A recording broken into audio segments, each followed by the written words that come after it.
आता तपासणीचे रिपोर्ट आल्याशिवाय आम्ही आता काही सांगू शकत नाही. आता कंडिशन स्टेबल आहे आणि तपासणीचे रिपोर्ट आल्यावरतीच आम्ही पुढची ट्रीटमेंट काय बदल करायचं ते ठरवू. थोडंसं मी सांगितलं फिजिकल एक्झर्शन असल्यामुळे थोडंसं कंजेशन झालेलं आहे आणि आता सगळे व्हायटल पॅरामीटर्स सगळे स्टेबल आहेत. काळजी करण्यासारखं काही आता तरी काही नाही. आणि पवार साहेब आता रूम मध्ये आहेत, आयसीयू मध्ये नाही आहेत. See, because of physical exertion, there was some congestion in the chest. We have sent the appropriate investigations and started the appropriate treatment. The further modifications in the treatment will be decided once we get the investigation reports.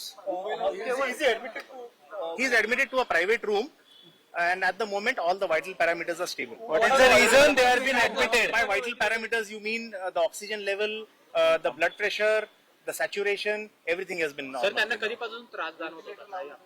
Serious because of physical exertion 2-3 दिवसापासून त्रास असेल. सरांच्या 2-3 दिवसापासून त्रास आहे. चाचण्या वगैरे केलेल्या आहेत. बोलतायत. कधीपर्यंत अपेक्षित आहे? 2-3 तासात आपल्याला रिपोर्ट मिळेल. नाही असं तर मला माहित नाही काही. कार्यकर्ते इकडे यायला लागले. काय आवाहन करायला पण मी सर्व कार्यकर्त्यांना विनंती करतो, आपण अजिबात हॉस्पिटलला येऊ नका, कारण हॉस्पिटलमध्ये इतरही सर्व पेशंट आहेत आणि आताच जसं डॉक्टरांनी सांगितलं की पवार साहेबांची तब्येत आता नॉर्मल आहे. आयसीयू मध्ये पवार साहेब नाही आहेत, एका प्रायव्हेट रूम मध्ये आहेत. आत्ताच त्यांच्याशी मी स्वतः चर्चा करून आलेलो आहे. त्यामुळे कुठेही काही घाबरण्यासारखं, टेन्शन घेण्यासारखं अजिबात नाही.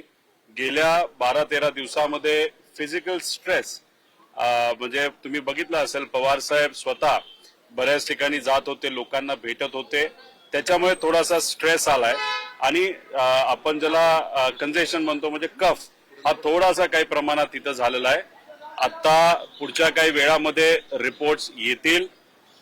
माझ्या अंदाजाने इथंच 1-2 दिवस ठेवलं जाईल आणि गाडीलीच त्यांच्या प्रायव्हेट गाडीली मुंबईला साहेबांना त्या ठिकाणी नेलं जाईल. त्यामुळे कृपा करून इतर पेशंटच्या हितासाठी इथं कुणीही गर्दी करू नये. पवार साहेबांना कोणालाही त्या ठिकाणी भेटता येणार नाही, कारण का इथल्या हॉस्पिटलचा प्रोटोकॉल हा योग्य पद्धतीने फॉलो केला पाहिजे असं सुप्रियाताईंचं आणि आमच्या सर्वांचंच त्या ठिकाणी मत आहे.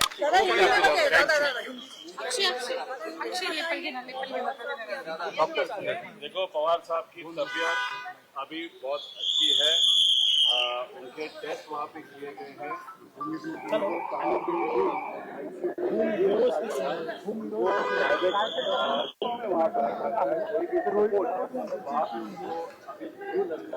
जब भी रिपोर्ट आएगा उसके बाद डिसाइड किया जाएगा कि पवार साहब यहाँ. तर शरद पवार यांची प्रकृती आता स्थिर असल्याची माहिती स्वतः डॉक्टरांनी दिलेली आहे. यासोबतच कार्यकर्त्यांनी रुग्णालयात येऊ नये अशी विनंती आता रोहित पवार करतायत. कुणीही रुग्णालयात येऊ नका अशा शब्दात रोहित पवार यांनी कार्यकर्त्यांना आवाहन केलेलं आहे. हॉस्पिटलमध्ये येऊ नका, सर्व कार्यकर्त्यांना रोहित पवारांनी आवाहन केलं. घाबरण्याचं काही कारण नाही असं देखील रोहित पवारांनी सांगितलेलं आहे. गेल्या काही दिवसांपासून फिजिकल स्ट्रेस असल्यामुळे शरद पवार यांची प्रकृती खालावली होती, मात्र आता खरं तर उपचारानंतर आता त्यांची प्रकृती स्थिर असल्याची माहिती स्वतः डॉक्टरांनी दिली आहे. तर रोहित पवारांनी आता कार्यकर्त्यांना आवाहन केलेलं आहे. हॉस्पिटलमध्ये येऊ नका, सर्व कार्यकर्त्यांना विनंती करतो असं आवाहन रोहित पवार यांनी केलेलं आहे. घाबरण्याचं काही कारण नाही असं देखील रोहित पवार म्हणाले. रिपोर्ट आल्यानंतर मुंबईत न्यायचं की नाही हे ठरवू असं देखील यावेळी रोहित पवारांनी सांगितलेलं आहे. तर हॉस्पिटलमध्ये येऊ नका वारंवार सर्व कार्यकर्त्यांना विनंती करताना रोहित पवार पाहायला मिळाले. यासोबतच आता शरद पवारांची प्रकृती स्थिर असल्याची माहिती स्वतः डॉक्टरांनी दिलेली आहे. त्यानंतर काही खरं तर टेस्ट करण्यात आलेले आहेत, त्यांचे त्याचे रिपोर्ट्स देखील थोड्याच वेळात येतील. मात्र आता सध्या तरी शरद पवारांची प्रकृती स्थिर असल्याची महत्त्वाची माहिती स्वतः डॉक्टरांनी दिलेली आहे. लोकशाही मराठी ऐका, पहा, जागरूक रहा.